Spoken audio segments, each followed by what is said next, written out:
big one today. Not literally, mind you, it's actually quite small and quite cheap, but big figuratively speaking, significant, important, exciting, because this is the new Jeep Avenger. It's a dinky little thing.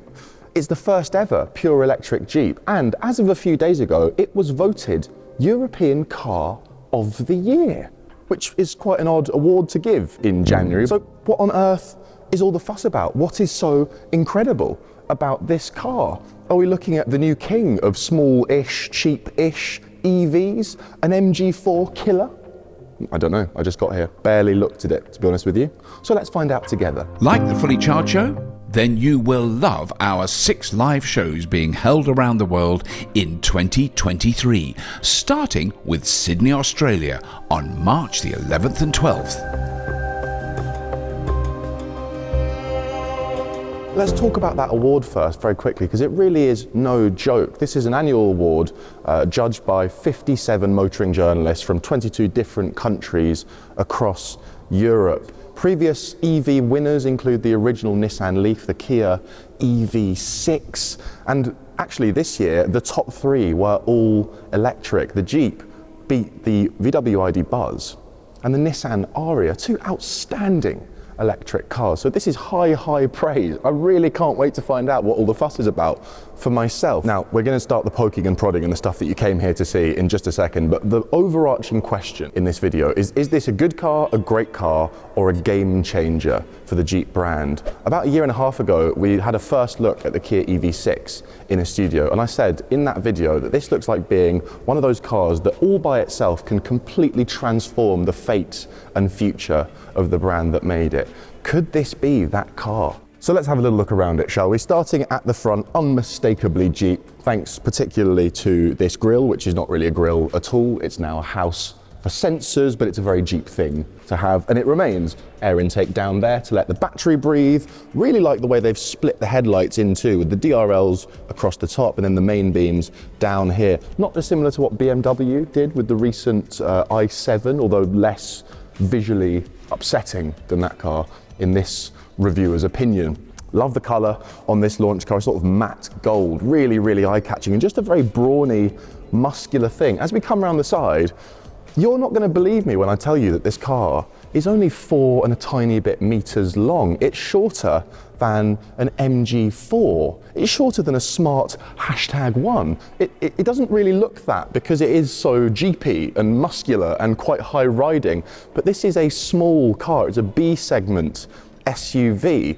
It's designed primarily with urban driving in mind, and bear in mind, Jeep is an American brand. Their big selling model is the big Grand Cherokee, which they flog huge numbers of in the US. But this car is designed with Europe in mind. It's going to be built in Europe. They're not even selling it in the US.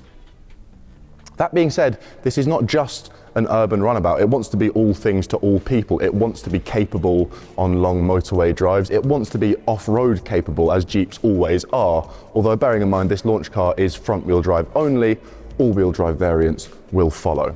That being said, this one is still nice and rugged in that Jeepy way that you'd want it to be. Note all the plastic cladding around the edges. You don't get nice painted bits, even on this top spec version, because that's not very Jeep. And there's a really fun stat that I really like in the press material for this car. They say that this plastic will save you about £1,000 over the lifespan of the car in maintenance.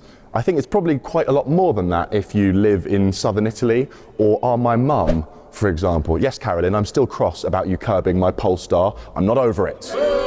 This is the same platform that we've already seen on other Stellantis cars. The new Mokka-e, for example, has very similar numbers. So 51 kilowatt hour usable battery, estimated range of 250 miles, although it's not homologated yet, so that isn't confirmed. Charging up to 100 kilowatts. And then for the launch car, front wheel drive only, as I mentioned, 154 brake horsepower, damn near 200 pounds-feet of torque. So it's going to pull itself along very ably, especially when the going gets a bit muddy. Starting price, incidentally, for this launch car is about £36,500. That puts it in line with a big battery ID3, which has a bit more battery and a bit more range than this. It makes it a fair bit more expensive than an MG4, which also has a bigger battery and a bit more range than this. We can expect subsequent cheaper models with less bits on to shave a few grand off that price. But really what we have here is a low to mid £30,000 small EV. That is more money than an MG4, but does it make up for that in other ways with additional desirability and ruggedness? More on that when we get inside. And speaking of, a couple of rugged, jeepy things about this little car that I really, really like. First of all, get a load of this, 7.8 inches of ground clearance. That is a lot for a dinky little car like this in a sea of pretend SUVs that are not SUVs, they're just tall cars. I enjoy the fact that this one actually probably is quite handy off-road because it's got the high ground clearance and the short overhangs and all the GP software for off-roading. Love that. And here's something else I really like. Check out this boot. This is not enormous, 341 litres, a little bit smaller than the boot in the MG4, but this is a smaller car than the MG4. And because of this lovely wide opening and this totally flat lip, it's really, really useful. The seats go almost completely flat and then you've got 1,000+ litres of space. Just a useful design. That's the thing you get with a boxy shape like this, space. Tell you what, I really like the exterior design of this thing. I think it's a smart looking car. Really, really love this colour.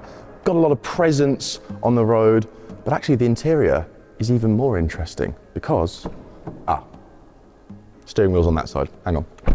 Oh, right then, interior of the Jeep Avenger. This is impressive. I like a lot about this. I really am just sitting in this for the first time now, so this is proper off the top of the head observations, but let's just go through this together.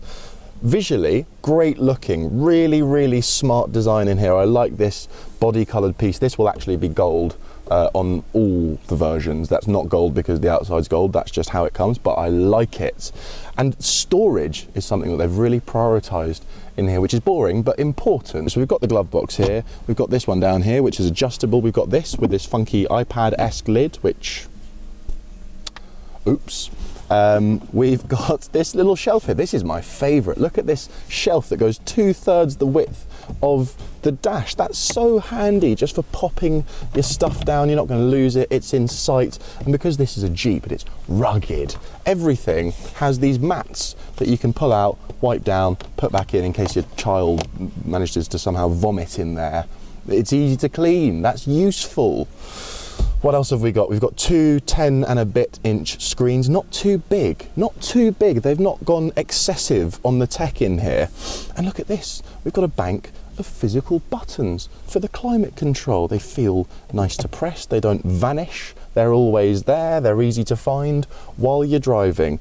And they've managed to keep loads of physical buttons in here without making it feel cluttered or old-fashioned. It still feels like a fresh and modern cabin. Space, not too bad, again, VTOL. Seat in my position, I've managed to find a driving position that suits me really, really easily. I've got lots of headroom. High riding position, that's something they've really prioritised. Obviously the car is quite high off the ground for a crossover SUV type thing, and it does give you that commanding driving position that SUV folk seem to enjoy. Crikey!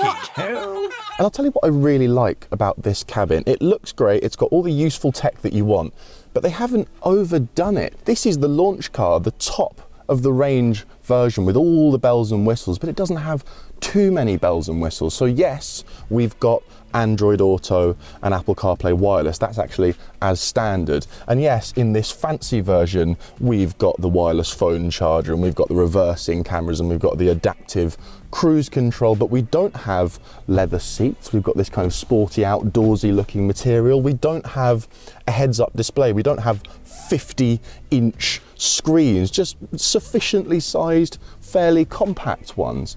We don't even have electric seats. Look, it's all manual in here, and I really like that. They've given you the stuff that you really do want and need, but they've not then just thrown a load of extra tech at it for the sake of it and to inflate the price, as so many brands are doing at the moment. This, to me, just feels really well thought out. It feels like people have sat down and thought to themselves, what do people actually want and need that is useful on a day-to-day basis? And then they've implemented it all in a really good looking package.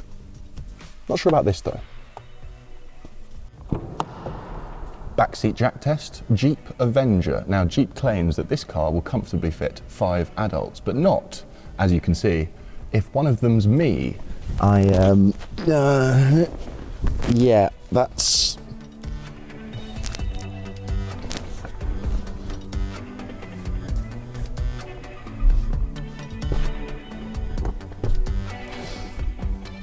Now, not everyone is freakishly tall, and I think if a normal person was driving, you would just about be okay back here as an adult for a shortish trip.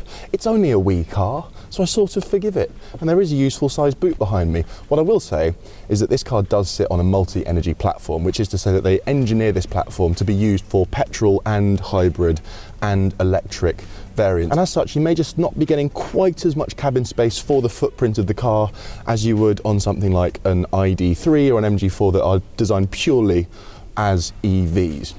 Incidentally, it is worth noting that there will be a petrol Avenger, and they will sell that in Spain and Italy, where the infrastructure is just not quite as far along for electric vehicles. As it stands, that's not coming to the UK, which I think is a real statement of intent from Jeep. I've got a lot of time for that. Can I just add a couple of very speedy little things that I've literally just noticed this moment? First of all, this back three-quarter, that's very Range Rover Evoque, in my opinion. No bad thing, lovely looking car. Thing number two, would you listen to this? Proper thunk from a B segment, fairly affordable little car. That's proper. I like that. Initial impressions then on the Jeep Avenger. I tell you what, I'm caught off guard by this little car. This is bursting with charm and character. It's interesting. Design-wise, inside and out, I think they've done a really nice job. I personally really like the way it looks. I especially like that interior, and just practically, again, it just feels like people have thought about this. They've given you the stuff that you need, and what they haven't done is make that classic mistake of throwing a load of extra features at it for no apparent reason, to bloat the press sheet and bloat the price. They haven't done that with this car, and that in and of itself makes this a bit of a breath of fresh air. It's got all the GP rugged bits that we like. It will be available with all-wheel drive and be very good off-road if you want it to be. The EV hardware, potentially a slight weak point compared to some of its rivals. It's not groundbreaking in terms of its range and its efficiency, but I have a strong suspicion that there are people out there that are looking at the MG4 and thinking, very impressive package, but just a bit lacking in style and quality, and I'd be willing to pay a bit more for a bit more of that. And I know for a fact there are people that are looking at the VW ID3 and thinking, very impressive, but that interior is awful. And I would pay that same amount for something with a bit less range and buttons. I feel certain that this car is going to find its own niche, and I think it's going to be a big deal for the Jeep brand. Can't wait to drive it, can't wait to take it off-road, because it would be rude not to, it being a Jeep. But for now, let me know what you think about it in the comments.